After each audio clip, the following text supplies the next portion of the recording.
CFP National Championship, presented by AT&T, kicks off Monday, January 19th at 7:30 p.m. The Hoosiers are 8.5-point favorites against Miami in Monday's CFP National Championship game at Hard Rock Stadium. Indiana entered the season 100-1 to win the national championship. Since 2000, Indiana would be by far the biggest long shot to win the title. Josh Pate is here on First Take to discuss Monday's national championship game. Josh, you heard the spread, 8.5 points. Do you think Miami has a chance to win against Indiana on Monday? Yes. Does it scare me? Yeah. Do I think the spread is right? Yeah. If I ran old Pate State Sportsbook over here or something, I'd probably have to put that kind of line out. I do think they have a chance. All right, so if we go back to the Oregon game, we go back to the Alabama game, utter domination, the dam broke early. If I'm looking at Miami, if I'm trying to make the case, and I've been efforting it, clenched fist all week, I'm thinking to myself, they possess a two-way ability on the line of scrimmage to do things to Indiana, or at the very least present problems to Indiana that maybe they didn't see in those games. So maybe that gives me a chance to get this game into the second quarter. Maybe it looks a lot more like the Indiana-Ohio State game, where Hoosiers won, but it's a three-point game. It's low scoring. It's 13-10 final. That's Miami's game. That's just dragging it out into the swamp, dragging it out into the mud, and win the game in the fourth quarter where Mark Fletcher falls forward enough times. Carson Beck probably doesn't throw for 200 yards, but he didn't against Ohio State either. But he does enough to where Indiana executes. I'm not counting on them shooting themselves in the foot. I've stopped thinking that's ever going to happen. But they're at 39,000 feet just cruising. Do I think Miami can just get to 40,000 feet for four quarters? I think their best is good enough. I'm riding a hunch I'm going to get it Monday night. So that's my case for them. I say. My case is simple. Prayer. It's that simple. When I look at Indiana right now, I mean, I'm going to pray. Listen, man, listen, it's our game. I think these college football playoffs have been fantastic. But Indiana is just ruining everything. They're taking all the suspense out of it. I mean, to destroy Alabama the way that they did was bad enough. But then to take Dan Lanning's team, to take Dante Moore's stock as the number 2 overall pick in the upcoming NFL draft, and just reduce that to rubble, just nonsense, because you're looking at it and you're saying, my God, it's just levels to this, and Indiana is on a different level. I'm scared because I'm thinking about Miami, Josh and Dan, and I'm thinking about the 10 penalties for 74 yards. I'm thinking about the sloppiness at integral parts of the game. I'm thinking about how Tony, what is he, 18 years old? I believe that's the case. Correct me if I'm wrong, Josh. I mean, he's arguably their best player.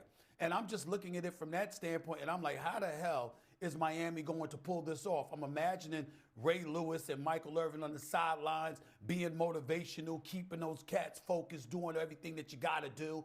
But it's going to take Miami playing a near perfect game in order for them to beat the Indiana squad that I've been watching over the last couple of playoff games. And I just hope that they can. I'm hoping beyond hoping. I'm praying that they can do it, because you're on your own home turf in Miami. Everybody's going to be there. We're looking forward to this. And the last thing we want to see is a blowout. But that's what I'm worried about. I'm very worried about it. Yeah, I don't see the blowout. I think Miami can win this football game. I think there's three things that have to happen.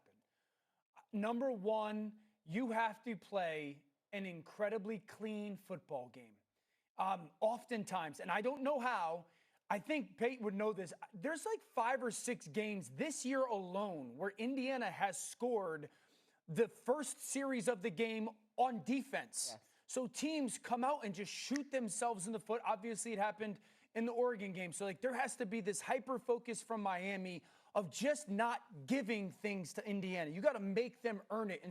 And that falls on Carson Beck to start, okay? So, that's step number 1. Step number 2 is this, and no matter how much we want to talk about the ins and outs of the game, we have watched this Miami offensive line be physical. That game shouldn't have been as close as it was against Ole Miss. And so can they just physically control Indiana's defensive line? It's a challenge, but I think that they're capable of doing it. And so if they do that, and the wear on Indiana's defense, also the control of the game that allows. So I think that's a really big conversation. They are capable of doing it. The third part is this, and I think this is probably the biggest question mark for me is, can their back end, Miami's, just hold up in the pass game from a size perspective? Surratt is 6'2", probably and a half. Charlie Becker, 6'4". Cooper's over 6 feet, and so this is a talented secondary, but I think there's moments when you just don't physically match up with some of those one-on-one balls down the field. If they can do that, they're going to give themselves a chance to win this game in the fourth quarter.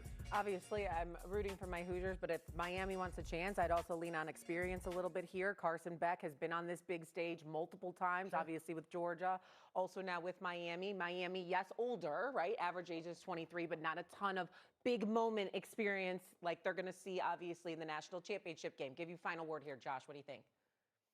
Well, so a couple of things. What Dan said about the size disparity in the defensive backfield for Indiana. Well, you've got that edge Miami up front. You average 330 on your offensive line. They're about 270, 280 D line. But that doesn't matter if you're playing catch up in the fourth quarter. Sure. Second thing, for the disadvantage you may have in your secondary, one of the things you got to do is when they put the ball in your hands, you got to catch the ball. There were a couple of 10-point swings that Miami let fall to the ground against Ole Miss. You're right. Like, that was a blowout game masquerading as a four-quarter classic because they didn't take advantage of opportunities. Normally, you pay the price with a loss if you don't execute like that. I'm hoping they clean that out, and I'm hoping that they play more like Ohio State, which I thought was about as efficient as Miami's played all year.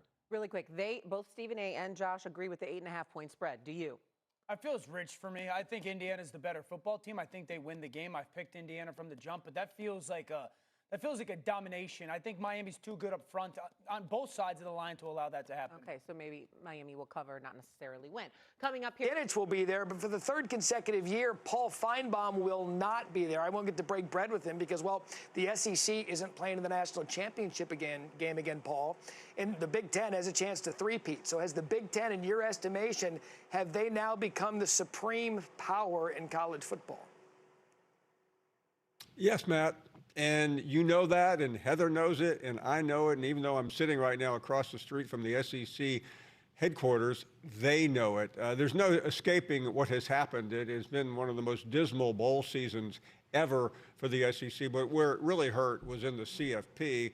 The only game the conference won, other than against one another, was against Tulane. And then they won a couple of games head-on-head. But the big games they lost, and that's why they're sitting home today.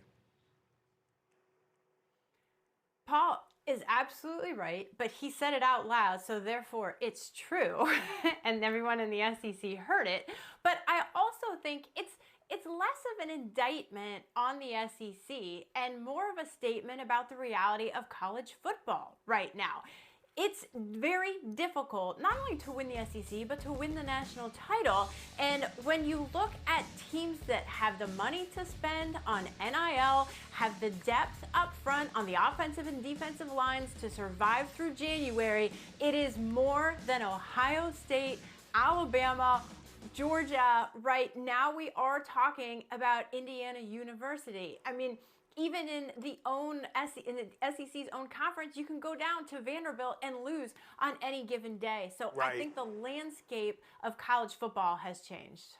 Yeah, look, I'll be the one that says that Indiana is the best team in the country. It's not even close. But when you stack up schedules every once in a while with what they go through in the regular season, to get to the postseason, they're a little bit healthier than a lot of these other schools. But, Paul, there's no doubt that Indiana is the most dominant team in the country. There's been comparisons going around now over the last couple of days after they thumped Alabama and what they did to Oregon over the weekend. Where do they rank in your mind going into the national championship of teams we've seen on this type of run? Matt, they have a chance to be among the very best, and a week from today we may declare them that. There are a couple of teams that come to mind when thinking about Supreme, and I said it in 2019, I said it again the very next year. The LSU team with Joe Burrow was one of the most explosive, one of the most exciting teams I have ever seen. And, you know, there were so many amazing players, Jamar Chase, Burrow. I mean, the fact that Ed Ogeron didn't screw it up, maybe the biggest upset in college football history. But the very next year, we saw it again. There were 3 Heisman finalists playing for Alabama that year. Of course, it was spectacular to watch. That was Devontae Smith.